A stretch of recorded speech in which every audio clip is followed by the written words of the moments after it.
So welcome back guys to nine story moments. तो दोस्तों आज इस वीडियो को जो भी देखे वो पहले इस वीडियो को लाइक कर ले। और हाँ, काफी दोस्तों ने अभी तक चैनल को भी सब्सक्राइब नहीं किया, तो इसलिए गाइस चैनल को भी लाजमी सब्सक्राइब कर लें। और दोस्तों अब सीधा आते हैं वीडियो की तरफ, जहाँ पर हमने देखा था कि वो चारों यूनियन सेक्ट के एल्डर्स आइस एम्परर पर अपनी फाइनल फॉर्मेशन से अटैक करके उन्हें हराने ही वाले थे, मगर तब भी वहाँ पर सभी को एक डायरेक्शन से येलो लाइटनिंग बड़ी स्पीड से आती हुई दिखती है। और दोस्तों फिर हम देखते हैं शाओयन को, जिसकी बॉडी अभी के लिए पूरी तरह से उसकी डार्क ग्रीन फ्लेम से लिपटी हुई थी। और फिर शाओयन उसके साथ ही आइस एम्परर के आगे और उन चारों एल्डर्स के कंबाइंड अटैक के सामने अपीयर हो जाता है। और अभी के लिए जामा एम्पायर की वो सभी की बड़ी फैमिलीज और क्लैंस के लोग उस पावरफुल पर्सन को देखकर हैरान थे। और दोस्तों अभी के लिए सभी के लोग कहते हैं कि ये स्ट्रॉन्ग पर्सन जो कि अभी के लिए पूरी तरह से फ्लेम से कवर है, ये जरूर आइस एम्परर का कोई अच्छा दोस्त होगा। और गाइस अभी के लिए आइस एम्परर हाइबडोंग और इवन के शाओयन को कोई भी पहचान नहीं था पाया, क्योंकि शाओयन अभी के लिए पूरी तरह से अपनी डार्क ग्रीन फ्लेम में लिपटा हुआ था। अब इसके बाद आइस एम्परर हाइबडोंग उन चारों के एल्डर्स का अटैक देखकर शाओयन से कहते हैं कि फ्रेंड ध्यान से, ये एक कंबाइंड फॉर्मेशन अटैक है। मगर अभी के लिए शाओयन वहां से नहीं हटता। अब दोस्तों सभी के लोग कहते हैं कि माना कि ये बंदा जो कि अभी अभी यहाँ पर अपीयर हुआ है ये बहुत ज्यादा स्ट्रॉन्ग है, लेकिन इसे इन दो वोंग और दो वोंग क्लास के वॉरियर्स के कंबाइंड फॉर्मेशन अटैक को इतना ज्यादा इजी नहीं लेना चाहिए, क्योंकि इस अटैक से आइस एम्परर हाइबडोंग तो क्या बल्कि वो सैंड डीमन जिया शिंगत्यान भी बहुत इजीली हार जाएगा। और इधर वो चारों के एल्डर्स अटैक करते हुए कहते हैं कि आज जो भी हमारे यूनियन सेक्ट के काम में टांग अड़ाएगा वो मारा जाएगा। मगर जब शाओयन ये नोटिस करता है कि उन चारों के एल्डर्स का कंबाइन अटैक बस उसको लगने ही वाला है, तो वो बहुत स्पीड के साथ अपना अटैक भी कर देते हैं, जो कि था ऑक्टेन ब्लास्ट। अब इसके साथ ही जब ये दोनों के अटैक्स आपस में टकराते हैं तो वहां पर एक एनर्जी का बहुत बड़ा ब्लास्ट होता है। और इस एनर्जी के प्रेशर की वजह से वो चारों के एल्डर्स 100 कदम पीछे जाकर गिरते हैं, मगर शाओयन अपनी ही जगह पर खड़ा था। अब शाओयन हंसते हुए कहता है कि मैं 3 साल जामा एम्पायर से बाहर क्या रहा, यूनियन सेक्ट ने तो अपनी मनमानी ही शुरू कर दी। अब दोस्तों शाओयन को अकेले को यूनियन सेक्ट के चारों के एल्डर्स के कॉम्बिनेशन अटैक को खत्म करता देखकर सभी के लोग शॉक थे। अब वो यूनियन सेक्ट के वो दो एल्डर्स युन चुआ और युन दुआ डरते हुए शाओयन से उसका नाम पूछते हैं। और वो पूछते हैं कि आप आखिर हैं कौन और कहां से आए हैं। और हाँ फ्रेंड, आप ये ना समझे कि आप हमारे साथ बुरा सलूक कर सकते हैं, क्योंकि हम आपको हरा नहीं सकते, मगर हमारी यूनियन सेक्ट से जामा एम्पायर में कोई भी टक्कर लेने की हिम्मत नहीं करता। इसलिए आप जो भी एक्सपर्ट हैं प्लीज आप अपना नाम बता दें। जिस पर शाओयन अपनी डार्क ग्रीन फ्लेम को अपनी बॉडी से डिसअपीयर कर देता है। और अब सभी के लोग शाओयन को क्लियरली देख पा रहे थे। और इधर याफे शाओडिंग शाओयन की बैक पर हैवी रूलर स्वार्ड को देखकर कहते हैं कि ये तो शाओयन है, ये वाकई में ही वापस आ गया। अब इधर शाओयन अपने आप को रिवील करके उन चारों के एल्डर से हंसते हुए कहते हैं कि यूनियन सेक्ट, मैं पूरे 3 साल बाद तुम लोगों से इसका हिसाब लेने आ गया हूँ जो तुम लोगों ने मेरे शाओ क्लैन के साथ किया था। अब इधर इंपीरियल कैपिटल के सभी के लोग हैरान थे और वो आपस में बातें करते हैं कि ये तो शाओयन है, मगर यूनियन सेक्ट ने तो कहा था कि शाओयन तो मारा जा चुका है। और फिर इनमें से एक बंदा कहता है कि अभी के लिए तुम क्या देख नहीं रहे कि ये लड़का भी जिंदा है और ये अब पूरे यूनियन सेक्ट से अपने शाओ क्लैन का बदला लेने आया है। और जैसा कि 3 साल पहले भी इसने पूरे यूनियन सेक्ट को एक बार हिलाकर रख दिया था और इवन के इसने यूनियन सेक्ट के एक एल्डर को भी किल कर दिया था, मगर अब तो इसकी पावर पहले से भी ज्यादा है। और मुझे नहीं लगता कि इस बार ये यूनियन सेक्ट के किसी भी मेंबर को जिंदा छोड़ेगा। अब इधर अपना सैंड एम्परर जिया शिंगत्यान भी शाओयन को देखकर बहुत ज्यादा खुश हो जाता है और वो कहता है कि मुझे तो यकीन नहीं आ रहा कि ये लड़का एक बार फिर से वापस आ गया। और अब जैसा कि ये लड़का शाओयन वापस आ ही गया है तो अब यूनियन सेक्ट अपने गंदे इरादों में कभी भी कामयाब नहीं हो पाएगा। अब इधर जिया शिंगत्यान अपनी ग्रैंड डॉटर प्रिंसेस याओयी से कहते हैं कि मैंने तुम्हें कहा था कि ये लड़का शाओयन कोई मामूली लड़का नहीं है और अभी के लिए अगर कोई इसको फाइट में हरा सकता है तो वो सिर्फ युन चेन है। मगर ये भी तो देखो कि युन चेन अपने बुढ़ापे में आकर 2 जोंग लेवल पर पहुंच पाया है। और इधर इस लड़के को देखो जो कि अभी 20 साल का है और अभी के लिए ही ये 2 होंग लेवल पर पहुंचने वाला है। जिस पर याओयी कहती है कि शुक्र है कि पास में हम लोगों ने शाओयन से कोई भी पंगा नहीं लिया था। जिस पर जिया शिंगत्यान हंसते हुए कहते हैं कि जैसा कि युन चेन ने आधे शाओ क्लैन के लोगों को किल करके शाओयन को अपना दुश्मन बना ही लिया है, तो इस तरह समझो कि हमें यूनियन सेक्ट और युनशेन के खिलाफ लड़ने वाला एक और स्ट्रॉन्ग पर्सन मिल गया। और हाँ, अभी के लिए मुझे युनशेन से डरने की भी कोई जरूरत नहीं। और हाँ, आज के मैटर के बाद हम शाओयन से मिलेंगे और उसको अपनी इंपीरियल फैमिली की फेवर में करने की पूरी कोशिश करेंगे। और अभी के लिए हमारे पास युनलैन सेक को ठोकने का एक आखिरी मौका है। अब इधर ओल्ड फार्मा भी शाओयन को देखकर बहुत ज्यादा खुश थे और इधर मू क्लैन का चेयरमैन बड़े फखर से हंसते हुए अपने मू क्लैन के एल्डर्स की बेइज्जती करते हुए उनसे कहते हैं कि तुम सभी के बेवकूफ लोगों, जब मैंने तुम लोगों को शाओयन की सीक्रेटली हेल्प करने के लिए बोला था तो तब तुम लोगों की पैंट्स गीली हो गई थी। और अब देखो शाओयन की वापसी, तुम सभी के लोगों पर एक तमाचा है। इधर वो सभी के एल्डर्स आगे से चुप थे क्योंकि उन बेचारों को तब के लिए क्या पता था कि शाओयन 3 सालों के बाद वापस आएगा और तब के लिए वो पूरे युनलैन सेक को चैलेंज करने के काबिल होगा। अब इधर नालन क्लैन में नालन येलन के फादर शाओयन को देखकर गुस्से में नालन जी से कहते हैं कि अगर नालन येलन शाओयन से रिश्ता ना तोड़ती तो आज ये लड़का जिसने पूरे जामा एम्पायर की काया ही पलट दी है, आज इनका दामाद होता। जिस पर नालन जी कहते हैं कि मुझे नहीं लगता कि शाओयन अब हमें कोई भी भाव देगा, मगर अब हम अपने क्लैन की खातिर शाओयन से कांटेक्ट जरूर करेंगे। जिस पर नालन येलन का फादर नालन चू और ज्यादा गुस्से में नालन येलन को कोसते हुए कहते हैं कि ये सब उस जिद्दी लड़की नालन येलन की वजह से ही है। जिस पर नालन जी कहते हैं कि नालन येलन के साथ साथ मेरी भी एक गलती है, क्योंकि जब शाओयन युनलैन सेक से बचकर भाग रहा था तो मैंने शाओयन की कोई भी हेल्प नहीं थी की। अब दोस्तों नालन जी को इस चीज का बड़ा पछतावा था, मगर अब पछताने का क्या फायदा, टाइम तो गुजर चुका। अब इधर आइस एम्परर बड़े खुश होकर शाओयन से कहते हैं कि तुम छोटे लड़के, तुम वाकई में ही वापस आ गए। अब इधर शाओयन भी आइस एम्परर की तरफ एक स्माइल के साथ देखते हैं, मगर तब भी युनलैन सेक के वो एल्डर्स गुस्से में कहते हैं कि शाओयन तुम अब तक जिंदा कैसे हो। जिस पर शाओयन आइस एम्परर से कहता है कि मैं पहले इन लोगों को निपटा लूं,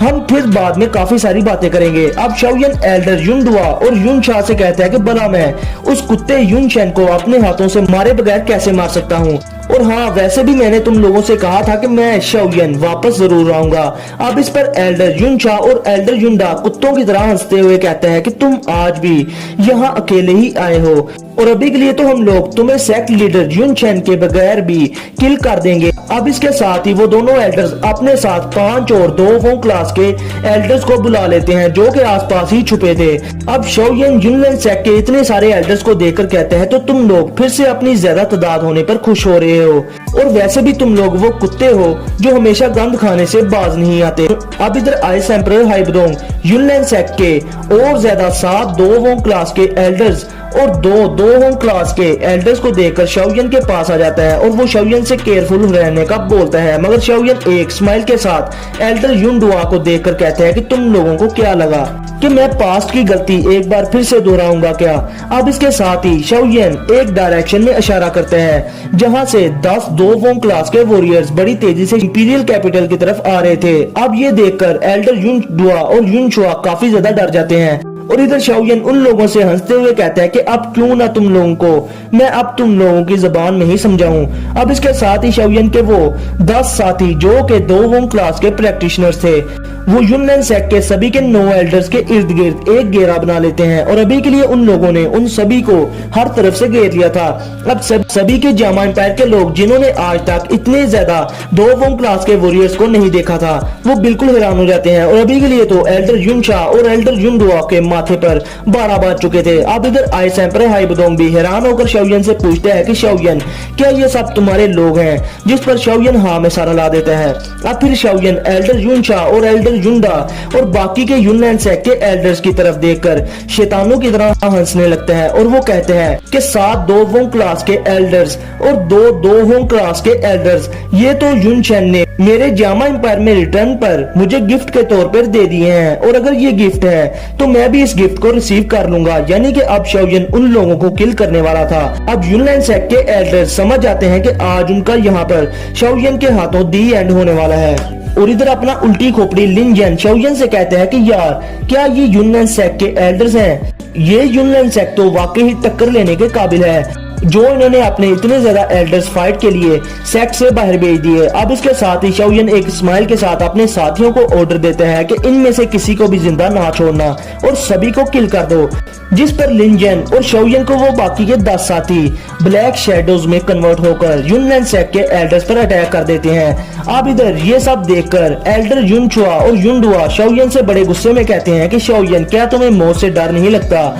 जो तुम हमें युनलैंड सेक्ट के एल्डर्स को एक ही बार में खत्म करना चाहते हो। अब इसके साथ ही एल्डर युनडुआ जब देखते हैं कि उनके पास और कोई रास्ता नहीं बचा तो वो अपने सभी के डिसाइबल्स को ऑर्डर देते हैं कि आज हम लोग माइटियर फैमिली को डिस्ट्रॉय करके ही रहेंगे, चाहे अब हम इस दौरान मारे ही क्यों ना जाएं। जिस पर युनलैंड सेक्ट के सभी के डिसाइबल्स, जो कि अभी के लिए काफी डर चुके थे, वो फिर से माइटियर फैमिली पर अटैक कर देते हैं। अब इसके साथ ही जब शाओयन माइटियर फैमिली की डिफेंस लाइन को खत्म होता देखते हैं तो वो आइस एम्परर हाइबदोंग से कहते हैं कि आप अब इन दोनों एल्डर्स युनचा और युनडाओ को संभाल लें, और वैसे अब बाकी के जो दो वोंग क्लास के 7 एल्डर्स युनलैंड सेक्ट के बचे हैं उनको लिन जेन और बाकी के मेरे 9 के 2 वोंग क्लास के एक्सपर्ट संभाल लेंगे। इस पर आइस एम्परर हाइबदोंग भी खुशी खुशी हाँ में सर हिला देता है। और दोस्तों अभी के लिए शाओयन ने अपने दोस्त लिन जेन और बाकी के कुछ 2 वोंग क्लास के एक्सपर्ट्स को शो किया था, मगर अभी के लिए शाओयन ने क्वीन मेडुसा, जो कि एक 2 जोंग लेवल की प्रैक्टिशनर थी,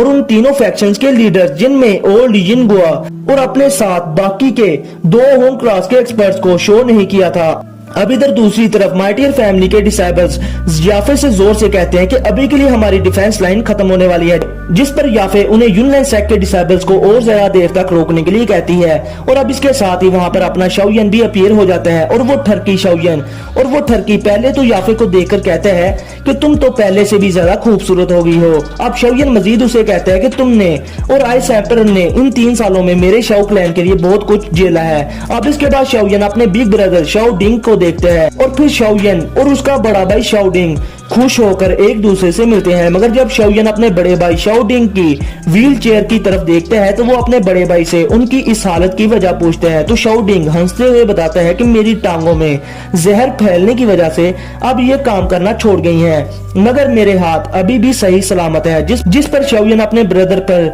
बीती सभी की मुसीबतों को इमेजिन करते हुए काफी ज्यादा इमोशनल हो जाता है कि कैसे उसके बिग ब्रदर शाओ डिंग शाओ क्लैन के बाकी के मेंबर्स को अभी तक प्रोटेक्ट कर रहे हैं। अब शाओयन अपनी आंखें साफ करके काफी गुस्से में कहते हैं कि बिग ब्रदर, अब मैं आप पर आने वाले टाइम में कोई भी मुसीबत नहीं आने दूंगा। अब इसके साथ ही शाओयन गुस्से में पैलेस से बाहर चला आता है, जहाँ पर वो युनलैंड सेक्ट के डिसाइबल्स का एक बहुत बड़ा सैलाब देखकर जोर जोर से हंसने लगते हैं, और फिर वो अपनी डार्क ग्रीन फ्लेम बाहर निकाल लेता है, और अभी के लिए याफे अपने लोगों को पीछे हटा देती है। और इधर शाओयन अपनी ग्रीन लोटस कोर फ्लेम और फॉलन हार्ट फ्लेम को अलग करके अपने दोनों हाथों में ले लेता है, और अभी के लिए शाओयन अपनी फॉलन हार्ट फ्लेम से युनलैंड सेक्ट के डिसाइबल्स को पता लगे बगैर ही उनको एक एक करके जलाकर राख में बदलना स्टार्ट कर देते हैं। अब अपने साथियों को इस तरह राख में बदलता देखकर सभी के युनलैंड सेक्ट के डिसाइबल्स काफी ज्यादा डर जाते हैं, और वो शाओयन से बचने के लिए इधर उधर भागने लगते हैं, मगर शाओयन उन लोगों पर कोई तरस नहीं खाता, और वो अपनी ये फॉलन हार्ट फ्लेम को थोड़ा सा और फैलाकर युनलैंड सेक्ट के आधे डिसाइबल्स को थोड़ी ही देर में जलाकर राख में बदल देता है। अब इसके साथ ही सभी के लोग डरते हुए शाओयन को देखने लगते हैं, जिसके एक हाथ में अभी के लिए एक इनविजिबल फ्लेम थी। अब इधर याफे भी शाओयन को इतना क्रूर देखकर बहुत ज्यादा हैरान थी, मगर वो जानती थी कि शाओयन ऐसा नहीं करना चाहता था, बल्कि ये तो इसे युनलैंड सेक्ट ने ही ऐसा करने पर मजबूर किया। अब इससे पहले कि याफे शाओयन से कुछ बोलती तो तब भी उसको आसमान में बहुत सारे काले यूनिफॉर्म पहने हुए लोग नजर आते हैं। अब याफे उनकी तरफ देखती है, जो कि इंपीरियल फैमिली की आर्मी थी, और जिन्होंने के अभी के लिए युनलैंड सेक्ट के बाकी बचे डिसाइबल्स को रोक लिया था, और अभी के लिए युनलैंड सेक्ट का एक भी डिसाइबल किसी भी जगह से बचकर भाग नहीं सकता था। अब याफे ये देखकर कहते हैं कि जब मेरी माइटियर फैमिली युनलैंड सेक्ट से पहले लड़ रही थी और हार रही थी, तो तब इंपीरियल फैमिली ने हमारे हक में कोई भी एक्शन नहीं लिया था, मगर देखो तो सही कि जैसे ही शाओयन वापस आया है तो ये लोग कैसे हमारी हेल्प करने के लिए आगे हैं। जिस पर शाओ डिंग हंसते हुए कहते हैं कि ये लोग दरअसल अपने हक में शाओयन से फेवर लेना चाहते हैं। अब दोस्तों इसके बाद हम देखते हैं प्रिंसेस याओ यी को, जो कि अपने घोड़े पर बैठकर बड़े एटीट्यूड से कहती है कि युनलैंड सेक्ट के इन डिसाइबल्स को अभी के अभी खत्म कर दो, क्योंकि इन लोगों लोगों ने जामा एम्पायर के रूल्स को तोड़ा है। अब युनलैन सेक के वो डिसेबल्स जो कि शाओयन के अटैक्स की वजह से काफी ज्यादा पहले से ही डर चुके थे, अब वो याओ यी के हाथ में इस बड़े से स्पेयर को देखकर और ज्यादा डर जाते हैं और वो सभी के डिसेबल्स जल्दी से अपने आप को सरेंडर कर देते हैं। अब जामा एम्पायर की ब्लैक आर्मी आगे बढ़कर उन सभी के लोगों को गिरफ्तार कर लेती है। अब इधर प्रिंसेस याओ यी उस राख की तरफ देखने लग जाती है कि जो के पहले शाओयन ने युनलैन सेक के डिसेबल्स को जलाकर बनाई थी, और वो कहती है कि ग्रेट ग्रैंडफादर कोई भी फैसला तभी लेते हैं कि जब वो फैसला उनके हक में हो। अब इधर प्रिंसेस याओ यी शाओयन की तरफ देखकर उसे तंग करते हुए कहती है कि मिस्टर, अब मैं तुम्हें क्या बुलाऊं, येन शाओ या फिर मिस्टर शाओयन। अब इधर इसके बाद याफे प्रिंसेस याओ यी को शाओयन के साथ मिलवाती है और फिर प्रिंसेस याओ यी याफे से बहाने करके कहती है कि सॉरी करती है, और फिर वो कहती है कि मुझे आर्मी को यहाँ लाते हुए काफी ज्यादा देर होगी। अब इसके बाद याफे जो कि ये अच्छे से जानती थी कि प्रिंसेस याओ यी ये सब कुछ सिर्फ शाओयन के साथ अच्छे रिलेशन बनाने के लिए कर रही है। अब इधर शाओयन भी आसमान में होती हुई बैटल की तरफ देखकर कहता है कि मैं पहले वहाँ जाकर सभी के मसले हल कर लूं, फिर हम लोग बैठकर बातें करेंगे। अब दोस्तों इधर युनलैन सेक के वो सभी के एल्डर्स जो कि अभी के लिए काफी ज्यादा डिसएडवांटेज में थे क्योंकि वो बहुत ज्यादा कम थे, और जो शाओयन के साथी थे वो 10 दोवों क्लास के वॉरियर्स थे, और इधर आइस एम्परर ने 2 दोवों क्लास के वॉरियर्स को अकेले में ही संभाला हुआ था। और अब इसके साथ अगर शाओयन भी उन्हें ज्वाइन कर लेता है तो अभी के लिए तो वो सब मारे जाएंगे। अब दोस्तों शाओयन के सभी के साथियों और युनलैन सेक के सभी के एल्डर्स के दरमियान में जो हो रही फाइट थी, उसके दौरान 4 युनलैन सेक के एल्डर्स बेजान होकर जमीन की तरफ गिरने लगते हैं, और अभी के लिए उनकी बॉडी से काफी सारा खून आसमान में फोक की तरह फैल रहा था। और दोस्तों जब वो जमीन पर गिरते हैं तो कोई भी ये कह नहीं सकता था कि वो अभी के लिए मर गए या फिर अधमरे हैं। और अब इधर जब शाओयन आसमान में पहुंचते हैं तो वो अपना ओरा पूरी तरह से अनलीश कर देते हैं, और इधर जब जैसे ही शाओयन अपना सारा ओरा अनलीश करता है तो इधर युनचैन जो कि अभी के लिए अपनी आंखें बंद करके ट्रेनिंग में था, वो अपनी आंखें खोल लेता है, और उधर दूसरे हाल में जिधर युन को कैद किया हुआ था वो भी अपनी आंखें खोल लेती है, और अभी के लिए वो दोनों हैरान होकर कहते हैं कि ये ओरा ये कैसे पॉसिबल हो सकता है। अब दोस्तों इधर युनचैन को इस बात पर यकीन नहीं आ रहा था कि वो छोटा लड़का शाओयन अभी तक जिंदा कैसे है, मगर वो अपने ट्रेनिंग रूम में से डिसअपीयर होकर सीधा आ जाता है ग्रैंड हॉल में, और फिर वो लीडर सीट पर बैठकर अपने बाकी के एल्डर से युनडुआ और युनचा के बारे में पूछता है कि क्या उन लोगों से कोई न्यूज आई, जिस पर एक एल्डर उठकर युनचैन से कहते हैं कि एल्डर युनचा और एल्डर युनडुआ की जो स्पिरिचुअल टैबलेट्स हैं वो काफी ज्यादा डिम हो रही हैं, और इससे लग रहा है कि वो अभी के लिए काफी ज्यादा सीरियस इंजर्ड हैं। जो सुनने के बाद युनचैन के साथ साथ बाकी सभी के एल्डर्स के चेहरों का रंग उड़ जाता है, क्योंकि दोस्तों अभी के लिए युनचैन ने अपने आधे युनलैन सेक की स्ट्रेंथ इंपीरियल कैपिटल में भेजी हुई थी, और अगर वो मारे जाते हैं तो समझ लो कि आधा युनलैन सेक पहले ही तबाह हो गया। अब एक एल्डर उठकर पहले वाले एल्डर से कहते हैं कि एल्डर युनचा क्या आपको रिपोर्ट देने में कोई मिस्टेक तो नहीं होगी क्या, जिस पर एल्डर युनचा गुस्से में उठकर वो सभी की टैबलेट्स उसके सामने कर देते हैं जो कि अभी के लिए टूट चुकी थी, मतलब कि अभी के लिए वो 7 दोवों क्लास के वॉरियर्स मारे जा चुके थे। अब ये देखने के बाद सभी के एल्डर्स हैरान होकर कहते हैं कि ये कैसे पॉसिबल हो सकता है कि हमारे 2 दोवों क्लास के वॉरियर्स और 7 दोवों क्लास के वॉरियर्स को कौन सी फैक्शन जामा एम्पायर में मार सकती है, और कहीं ये तो नहीं माइटियर फैमिली को बचाने के लिए बाकी सभी के जामा एम्पायर के बड़े क्लैन और इंपीरियल फैमिली ने गुटजोड़ कर लिया हो। जिस पर एक दूसरा एल्डर कहते हैं कि अगर ये बात है तो फिर हम सेक लीडर युनचैन के साथ जाकर पूरे जामा एम्पायर के सभी के बड़े क्लैंस को जामा एम्पायर से खत्म कर डालेंगे, फिर हम अपने खून का बदला उनके खून से ही लेंगे। अब ये सब सुनने के बाद युनचैन गुस्से में अपना हाथ जोर से टेबल पर मारता है और वो कहता है कि ये सब बकवास करना बंद करो, भला उन क्लैंस में क्या हिम्मत कि वो मिलकर हमारे युनलैन सेक को हरा पाए या हमारे युनलैन सेक से टक्कर ले पाए। बल्कि सच बात तो ये है कि शाओ क्लैन से वो लिटिल बास्टर्ड शाओयन वापस आ चुका है। शाओयन नाम सुनने के बाद सभी के युनलैन सेक के एल्डर्स कहते हैं कि शाओयन वो तो कब मर चुका है, जिस पर युनचैन कहते हैं कि कौन कहता है कि वो मर चुका है, मैंने उसका ओरा अभी अभी इंपीरियल कैपिटल में फील किया है। और अभी के लिए मैं इस बात पर हैरान हूँ कि अगर एल्डर युनडुआ और एल्डर युनचुआ और बाकी के 7 एल्डर्स का शाओयन वाक़ एक साथ सामना होता भी है तो वो युनचैन से इतनी आसानी से हारने वाले भी नहीं थे, और शाओयन के लिए उन्हें किल करना इतना आसान भी नहीं था। तो भला फिर शाओयन ने उनको इतनी आसानी से हरा कैसे दिया। जो सुनने के बाद एक एल्डर कहता है कि मास्टर फिर आप हमें ये ना कहें कि शाओयन ने 3 साल के अंदर अंदर ही 2 जोंग लेवल का ब्रेक थ्रू कर लिया है। जिस पर युनशन कहता है कि उस लड़के ने 2 जोंग लेवल का ब्रेक थ्रू तो नहीं किया, मगर वो इन 3 सालों में बहुत तेजी से 2 होंग क्लास पर पहुंच चुका है और अभी के लिए उसकी ट्रेनिंग की स्पीड बहुत ही ज्यादा खतरनाक हद तक तेज है। अब ये सब सुनने के बाद सभी के एल्डर सोचते हैं कि उन्हें शाओयन को उस दिन जियामा एम्पायर से भागने ही नहीं देना चाहिए था। और अगर शाओयन की पावर इन 3 सालों में इतनी ज्यादा बढ़ सकती है तो फिर अगले 3 सालों का हिसाब लगा लो कि उसकी पावर कहां तक जाएगी। अब ये सुनने के बाद युनशन भी काफी ज्यादा गुस्से में आ जाता है। अब इधर युनशन भी कहता है कि लिटिल बास्टर्ड, अब जैसा कि तुम जियामा एम्पायर में मुझे ढूंढते हुए आ ही गए हो तो इस बार मैं तुम्हें कुत्ते की तरह जियामा एम्पायर से भागने नहीं दूंगा। जिस पर एक बंदा उठकर कहता है कि सेक लीडर अब हम क्या करें, क्या हम युनडुआ और एल्डर युनशुआ की मदद के लिए किसी को भेजें या फिर नहीं। अब जैसे ही वो एल्डर ये बात करता है तो एल्डर युनशा उठकर कहते हैं कि मुझे लगता है कि अब इसका कोई फायदा नहीं, क्योंकि अब सभी की स्पिरिचुअल टैबलेट्स टूट गई हैं। मतलब कि वो सभी के वॉरियर्स जो उन्होंने इंपीरियल कैपिटल में भेजे थे वो शाओयन के हाथों मारे जा चुके हैं। जो सुनने के बाद सभी के एल्डर्स शाओयन के बारे में ये कहने लग जाते हैं कि ये कमीना लड़का बहुत ही ज्यादा जालिम है, क्या इसे इतने सारे लोगों को मारते हुए जरा सा भी रहम नहीं आया। मगर दोस्तों अभी के लिए वो खुद भूल गए थे कि उन्होंने शाओ क्लैन के साथ क्या कुछ किया था। अब इस पर सेक्ट लीडर युनशन भी कहते हैं कि अब हमें वहाँ पर किसी को भेजने की भी कोई जरूरत नहीं, वो लड़का शाओयन मुझे ढूंढते हुए युनलैंड सेक्ट में जरूर आएगा और इसलिए आप युनलैंड सेक्ट के सभी के लोगों को अलर्ट कर दो कि अगर कोई भी बगैर बताए युनलैंड सेक्ट में एंटर होने की कोशिश करे तो उसे वहीं पर किल कर दिया जाए। अब इसके साथ ही युनशन वहाँ से सभी के एल्डर्स को भेज देता है। अब जैसे ही युनलैंड सेक्ट के सभी के एल्डर्स हॉल से निकलते हैं तो वहाँ पर वही हॉल ऑफ सॉल का वो मेंबर आ जाता है और अभी के लिए उस डार्क फोग में से आवाज आती है कि मैंने तुम्हें पहले भी कहा था कि वो लड़का जिंदा है और वो लड़का इतना स्ट्रॉन्ग है कि वो ब्लैक कॉर्नर रीजन में भी सरवाइव कर पाया था। और अभी के लिए सिचुएशन को देखते हुए मुझे लगता है कि वो लड़का युनलैंड सेक्ट को भी नहीं छोड़ेगा। जिस पर युनशन थोड़ी देर के लिए चुप रहने के बाद कहते हैं कि वो कमीना लड़का बस एक 2 होंग लेवल का प्रैक्टिशनर है और मैं एंसेस्टर हूँ जो कि 2 जोंग लेवल का प्रैक्टिशनर हूँ और मैं उस लड़के को मौत से भी बदतर सजा दूंगा।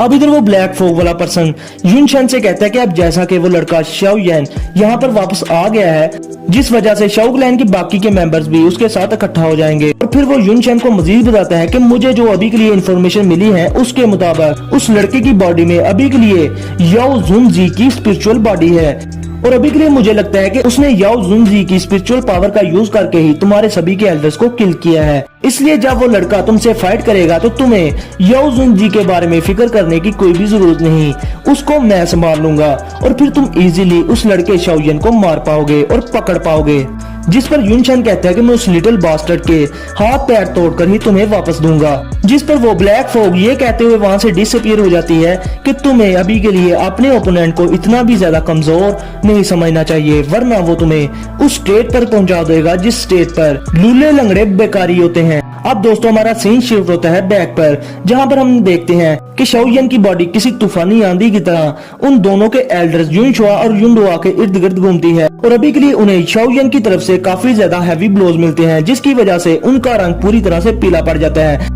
और अभी के लिए उन दोनों की बॉडीज अच्छे तरीके से कांप रही थी और उनके मुंह से खून फव्वारे की तरह निकल रहा था। और इसके साथ ही एक ब्लो के बाद उन दोनों की बॉडी इस तरह से जमीन पर गिरती है जिस तरह से किसी परिंदे के पर टूट जाते हैं और वो जमीन पर गिरते हैं। और जब ये दोनों जमीन पर गिरते हैं तो वहाँ रोड पर बहुत बड़े बड़े गड्ढे बन जाते हैं और अभी के लिए सभी के लोग युनलैंड सेक्ट के इन दोनों के एल्डर्स एल्डर युनशुआ और एल्डर युनडुआ की इस हालत को देखने लग जाते हैं जो कि अभी के लिए मरने की हालत में थे। अब दोस्तों उनकी हालत ये थी कि उनके सभी के कपड़े फट चुके थे और अभी के लिए शाओयन के उन तूफानी अटैक्स की वजह से उनकी हालत बिल्कुल मरने वाली हुई थी और अभी के लिए वो अपनी आंखें भी बड़ी मुश्किल से खोल पा रहे थे। और फिर वो दोनों अपनी आंखें खोलकर शाओयन की तरफ देखते हैं और अभी के लिए वो शाओयन को कुछ कहना चाहते थे, मगर जब वो अपना मुंह खोलते हैं तो उसकी जगह अल्फाजों की जगह उनके मुंह से खून निकलना स्टार्ट हो जाता है और फिर इसके साथ ही वो दोनों मर जाते हैं। और दोस्तों इसके साथ ही हमारा आज का ये एपिसोड यहीं पर होता है खत्म। तो फिर मिलते हैं आप लोगों से नेक्स्ट वीडियो में, तब तक के लिए अपना और अपने प्यारों का बहुत सारा ख्याल रखें।